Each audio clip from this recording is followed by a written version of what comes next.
آئیے کتاب رحمت سورہ الکہف اٹھائیں۔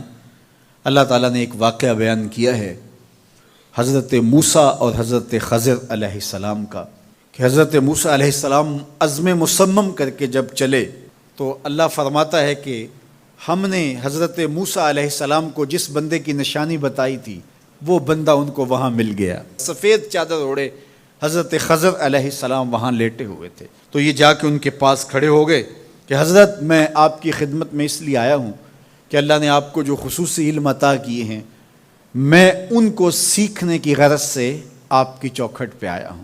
کہا تم میرے ساتھ صبر نہیں کر پاؤ گے، معاملے مشکل ہیں، سفر دشوار ہے، منزل کٹھن ہے، اور میرے معاملات ایسے ہیں کہ تم اعتراض کرو گے اس کے بغیر تم رہ نہیں سکتے۔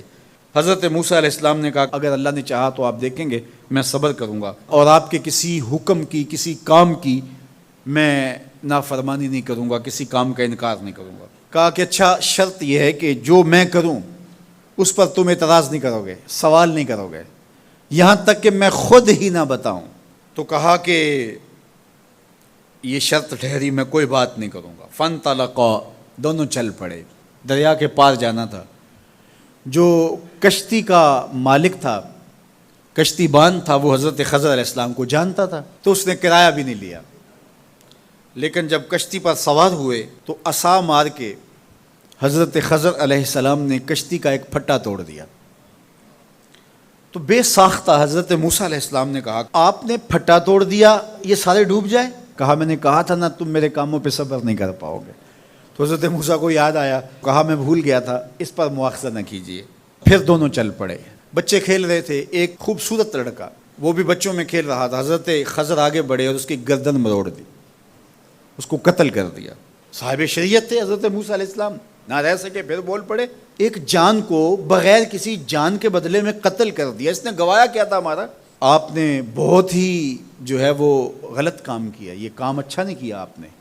کہا میں نے کہا نہیں تھا کہ تم میرے ساتھ صبر نہیں کر پاؤ گے۔ کہا ایک موقع اور دے دیجئے، اب اگر میں نے کوئی اعتراض اٹھایا تو پھر دوبارہ مجھے آپ اپنی صحبت میں نہ رکھیے، عذر تمام ہو جائے گا۔ پھر دونوں چل پڑے، یہاں تک کہ ایک بستی میں دونوں آئے تو آپ نے بستی والوں سے کہا کہ ہم مہمان ہیں، آپ ہماری مہمان نوازی کیجیے، کھانا کھلائیے۔ تو انہوں نے انکار کر دیا، کہا کہ ہم تو آپ کو بلایا نہیں ہے، آپ خود آئے ہیں، آپ اپنے کھانے کا خود انتظام کیجیے۔ گزر رہے تھے گلی سے تو ایک دیوار گرنا چاہ رہی تھی، تو جلدی سے اس دیوار کو مرمت کر دیا۔ کہا حضرت ہم اگر چاہتے تو اس پہ اجر لے سکتے تھے، انہوں نے ہمیں کھانا تک نہیں دیا اور ہم ان کی دیواریں سیدھی کر رہے ہیں۔ کہا اب تمہاری میری جدائی ہو گئی، تم نے یہ بھی اعتراض کر دیا۔ تو انہیں یاد آیا کہ وہ یہ بھی اعتراض ہو گیا۔ اب میں تمہیں بتاتا ہوں کہ یہ 3 کام میں نے کیوں کیے۔ اللہ اکبر۔ اب سنیے، قرآن ہمیں بتاتا ہے کہ ظاہری علم بھی ہوتا ہے لیکن کوئی باطنی علم بھی ہوتا ہے۔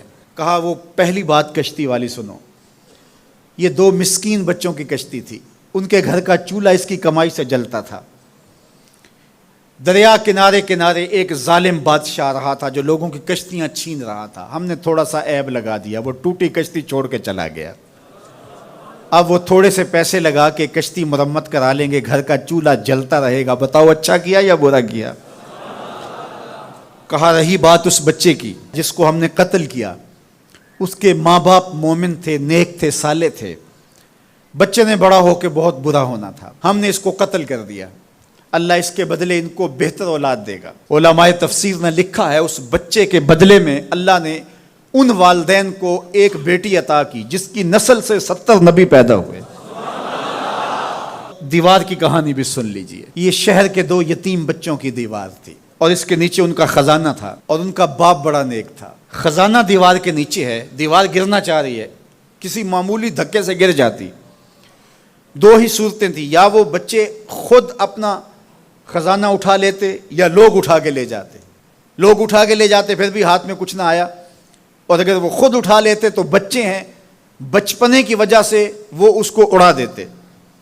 تو ہم نے اس کے اوپر دیوار کھڑی کر دی، جب تک وہ اس قابل نہیں ہو جاتے کہ یہ خزانہ نکال کے اس کو صحیح مصرف پہ لگا سکیں، اتنی دیر تک دیوار گرے گی نہیں۔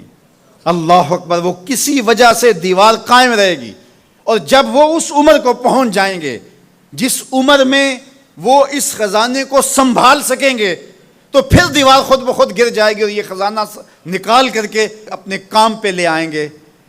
میں جب پہلی مرتبہ اس کو جو ہے وہ غور کے ساتھ تلاوت کیا تو مجھے یہ لگا کہ اس کا انطباق پاکستان کے حالات پہ بھی ہو سکتا ہے، اس لیے کہ یہ بھی یتیموں کا سرمایہ ہے۔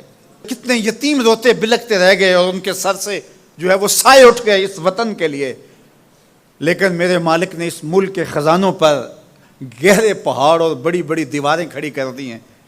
جب تک یہ قوم بلوغت تک نہیں پہنچے گی اتنی دیر تک وہ خزانے ظاہر نہیں ہوں گے، اور جب یہ قوم اپنی بلوغت تک پہنچے گی، شعوری بلوغت، فکری بلوغت، علمی بلوغت، اور رب سے جو وعدہ کیا تھا پاکستان کا مطلب کیا، لا الہ الا اللہ، جب اس بلوغت تک یہ پہنچ جائے گی، اس وعدے کی تکمیل ہوگی، پھر رب دیوار ہٹا دے گا اور پاکستان کو اللہ اتنے خزانے دے گا اور پاکستان ایسا مالا مال ہوگا دنیا دیکھنے آئے گی انشاءاللہ۔ اس لیے رب نے دیواریں بنا کے رکھی۔ تمہارا باپ معین الدین چشتی بڑا نیک تھا، تمہارا باپ داتا گنج بخش علی حجویری بڑا نیک تھا، تمہارا باپ حضرت مجدد الف ثانی بڑا نیک تھا، ان کی وجہ سے میں دیواریں کھڑی کر رہا ہوں اور مضبوط حصار لگا رہا ہوں تمہارے خزانوں پر، اور وہ وقت آئے گا جب تم بلوغت کی عمر کو پہنچو گے دیواریں ہٹ جائے گی اور تمہارا وطن زمانے پہ مہکتے پھول کی طرح اور چمکتے ستاروں کی طرح اور روشن آفتاب کی طرح چمکتا اور مہکتا دکھائی دے گا، اور زمانہ پاکستان دیکھنے آئے گا، پاکستان دنیا کی قیادت کرے گا انشاءاللہ۔ تو کہا یہ تعویل ہے ان باتوں کی جو باتیں میرے رب نے مجھے بتائی، اور یہ میں نے اپنی مرضی سے نہیں کہیں، اور جو میں نے کیا اپنی مرضی سے نہیں کیا۔ تو یہ باطنی باتیں ہیں، شاید یہ باطنی باتوں کے جوش میں یہ بات بھی میں کر گیا۔ وہ کیا کسی نے کہا تھا کہ بھری محفل میں ایک راز کی بات کہہ دی، بڑا بے ادب ہوں سزا چاہتا ہوں۔